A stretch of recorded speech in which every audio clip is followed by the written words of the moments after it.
গণতন্ত্রের অবস্থান কোথায়, গণতান্ত্রিক পদ্ধতিতে ক্ষমতায় আসা যাবে কিনা। দেখুন, এটা তো আধা ঘন্টা 1 ঘন্টায় উত্তর দেওয়ার মতো বিষয়।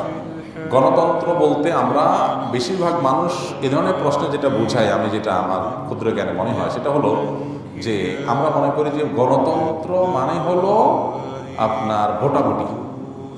শুধু ভোটাভুটির নামই কিনা গণতন্ত্র না, এটা তো একটা পার্ট, ছোট্ট একটা পার্ট মাত্র।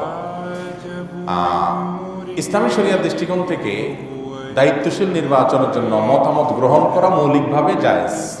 মতামত গ্রহণ করা, খোলাফায়ে রাশেদার কারো নির্বাচনের ক্ষেত্রে এভাবে মতামত গ্রহণ করা হয়েছে। তবে গণতন্ত্রে যেরকম ঢালাওভাবে সবার মতকে সমানভাবে দেখা হয়, ইসলামী শরিয়া সেভাবে দেখে না। ইসলামী শরিয়ার দৃষ্টিকোণ থেকে গুরুত্বপূর্ণ, বুদ্ধিমান, বিচক্ষণ মানুষের মত আর একজন সাধারণ মানুষের মত, এটা কোনো সমান নয়।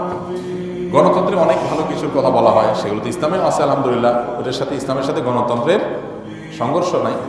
কিন্তু একটা মৌলিক সমস্যার জায়গা আছে, সেটা হলো গণতন্ত্রের মূল কথা হলো জনগণ যা চাইবে তাই আইন।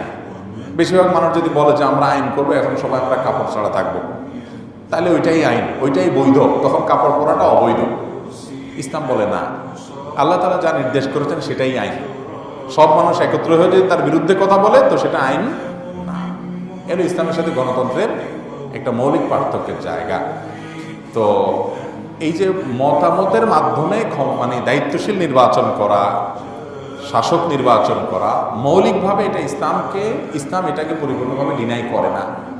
তবে সেটার রূপরেখা আছে ইসলামে ভিন্নতর, যেটা গণতন্ত্রের সাথে পুরোপুরি সব ক্ষেত্রে মিলে না।